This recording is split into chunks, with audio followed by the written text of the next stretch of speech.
Boa tarde, primeiros anos do Colégio Alexandrina. Hoje nós vamos dar início à última aula do segundo bimestre.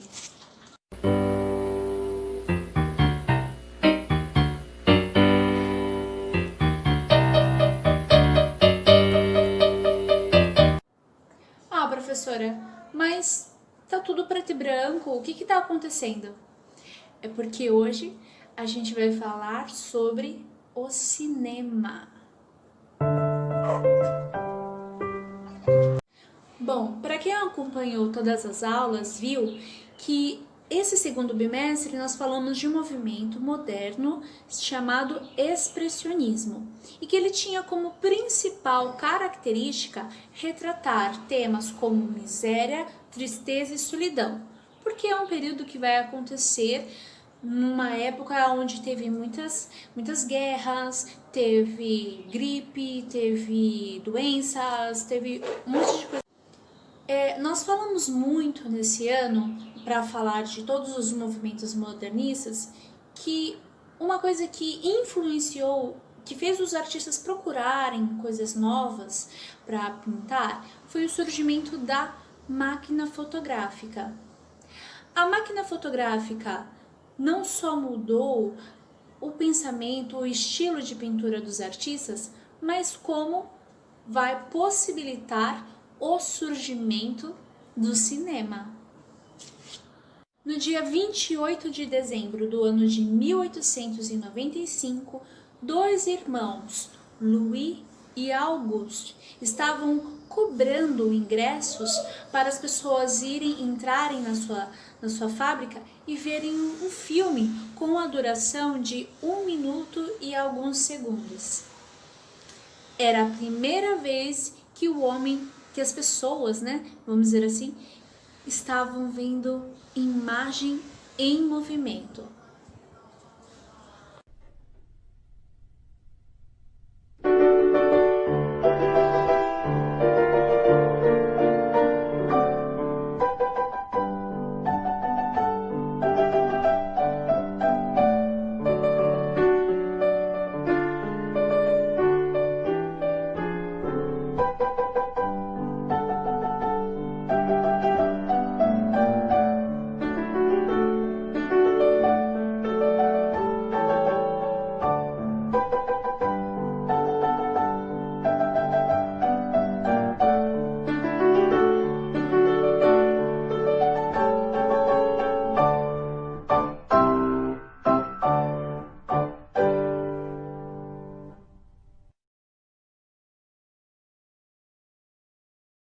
Dizem que quando essas pessoas entraram no cinema e viram a locomotiva andar, muitos saíram correndo de medo, porque nunca tinha visto uma imagem em movimento.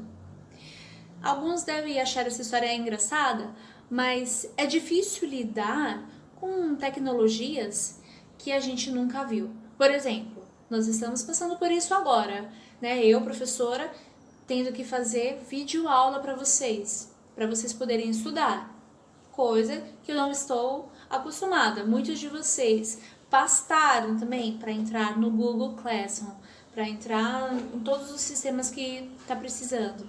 Enfim, é a modernidade. Primeiro a gente fica com medo, mas depois, quando a gente descobre a facilidade que as tecnologias trazem para nós, a gente vê o quanto que isso pode melhorar e facilitar a nossa vida. Louis e Auguste Lumière são considerados os criadores do cinema. Depois, teve um mágico de um circo que ficou interessado em comprar esse maquinário que eles estavam trabalhando.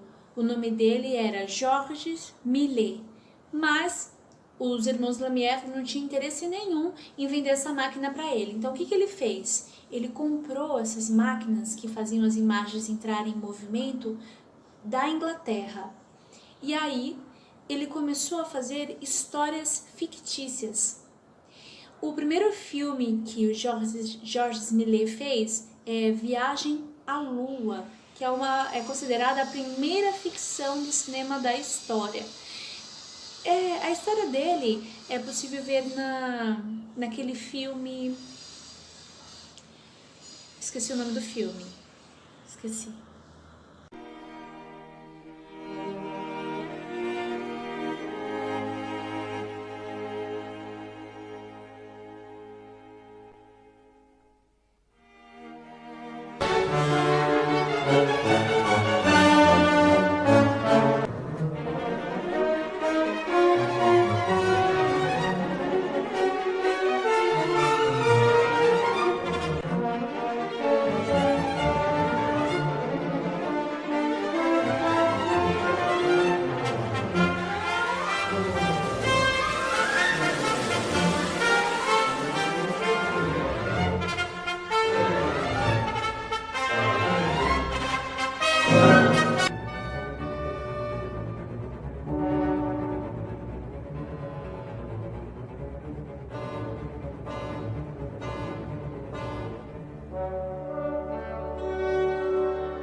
Bom, mas vai ser na Alemanha, né, depois de toda essa revolução que o cinema traz, né, para a história da humanidade, lá na Alemanha, já que os alemães foram os grandes precursores do expressionismo, eles querem que o quê? Trazer o que era feito nos quadros, nas telas de pintura, para dentro do cinema. Então, é por isso que vai surgir os primeiros filmes de terror da história. E esses filmes de terror vão trazer as mesmas características da pintura. Temas sombrios, temas tristes, temas de miséria, de solidão. Os personagens, lembra do quadro Grito, que ele é alongado, o cenário é retorcido. Esse tipo de linguagem, de estética, também vai acontecer dentro dos filmes. Por exemplo, a gente tem o filme do Nosferatu, o primeiro Drácula do cinema.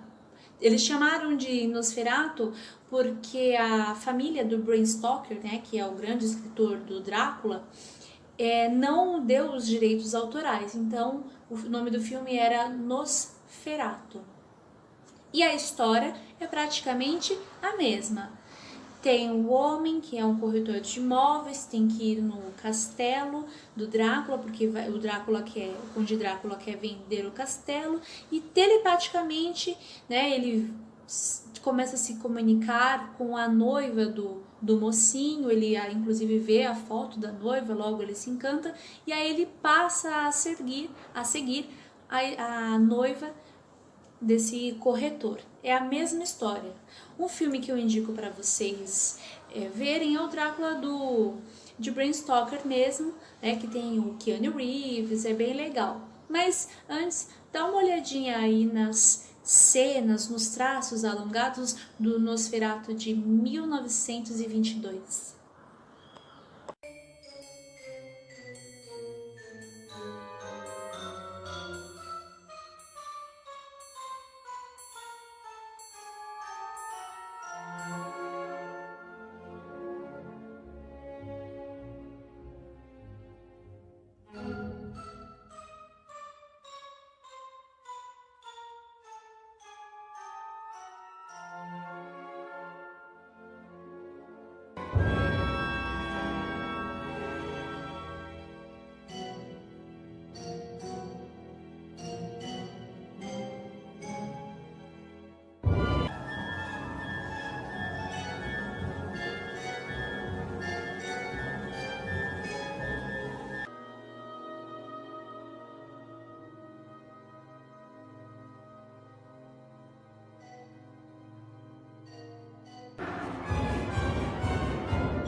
outro filme que tem muitos traços expressionistas dessa época e que marcou gerações é O Escritório do Dr. Caligari.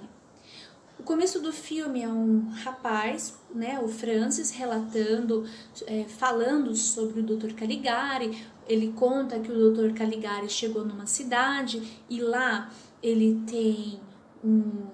pega um homem que ele é sonâmbulo, fala do problema dele e ele fala que ele também consegue prever o futuro. Aí as pessoas da plateia começam a levantar a mão e falam: qual que é o meu futuro? Aí o Dr. Caligari responde: bom, seu futuro vai ser... você vai morrer. E aí o que o Dr. Caligari fazia para as pessoas acreditarem nas previsões dele? Ele mandava o César, que é esse sonâmbulo, matar as pessoas. Resumidamente, no final descobre que o rapaz que está contando essa história, o Francis, ele está dentro de um manicômio e que o Dr. Caligari é o psiquiatra dele. Dá uma olhada nas imagens.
Desculpa contar o final dos filmes, mas é importante que vocês entendam.